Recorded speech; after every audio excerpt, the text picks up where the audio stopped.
Hey, it's Ben on the Modern Entrepreneur's Edge, and if you like my YouTube short about owner financing, we're going to talk about that today. I started off purchasing my own personal piece of property with owner financing when I was 18. Very happy with that. I turned that into all kinds of other things, and I got to where I am today. I don't personally owner finance anymore with a deed. Now, we're going to talk about the difference between owner financing and recording it with a deed on the registry of whatever state or county or you're in. It's all the same. I do not do that anymore. That's my downfall. That's what crumbled my whole empire, so to speak. I do land contracts right now. I will not do residential owner financing in this market. A handshake doesn't mean what a handshake meant 30 years ago. And some of you older people know exactly what I'm talking about. People trash houses, people destroy it, people don't pay. A foreclosure in the state of Maine takes 2 to 3 years, maybe longer than that. It costs you about $8,000. Under 2008 and the whole real estate collapse, they made a lot of laws for people who own or finance. You are acting like a bank. So you're going to be treated like a bank, and hope you have the lawyers to go with it. But so we actually made about average $3,000 a month. Most of our promissory notes, a promissory note is owner financing. You're promising to pay that money back. Most of our promissory notes were, I'm 32 now. In my mid-20s, I was getting promissory notes that would pay out until I was in my late 40s, early 50s. So I thought I was set. Geez, $3,000 a month. Who would this? You live like a king. And then, as time would go on, I would use that money to finance more and more and more. And it's when those gurus talk about, like, it is a Ponzi scheme, because if one person doesn't pay or two people don't pay, the whole thing falls apart. I was pretty young then. I've learned a lot now. If you had some side hustle or you had a full-time job or you could put money where the other people, you could afford to have somebody not pay or two people not pay, then you'd be all right. I don't disregard owner financing completely with a deed and recording it. I don't think I would do residential property ever again. I just did that real estate flip. I bought the property for $4,500, sold it for $8,500 within a 2-week time. The building I told you guys I was going to do a laundromat, no. I ended up owner financing all the lots around it, and then I sold the building straight outright. So that funded a lot of other things. I ended up making out like a bandit. That building I've owner financed probably about 5 times. It's in my chainsaw video. You can scroll down and see it.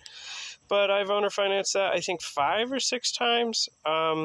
I did complete rehab as one of my first properties. I always called it my problem property. And then I saw my ROI on it, and it's not a problem property. I made out like a bandit on it. I'm very happy with my outcome with that. I did owner finance the land, so I'm getting $500 a month for that, and that's going to go on for 4 or 5 years. I don't know without looking at the paperwork, but with that and my Facebook flip, now I'm up to $700. Now I can afford it. I'm not a starving college student anymore. I can afford a lot more than I used to back then.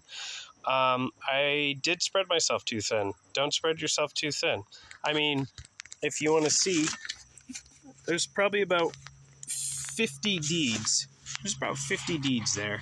It's in my old deed file in my filing cabinet. So a lot of my properties I resold several times. I think we had 12 properties that were financed at any given time. So a lot of those properties I resell a lot. A lot of people would walk away, pay $20,000 on a $30,000 note and be like, man, this isn't for us, or we're moving, or our debt to income ratio on our dream house is way too high. We need to get rid of this. Or, I had one piece of property I paid $12,000 for. I owner financed myself. I didn't have a lot of money. So what did I end up doing with that? I sold that thing like 7 times. I ended up making almost $60,000 on it.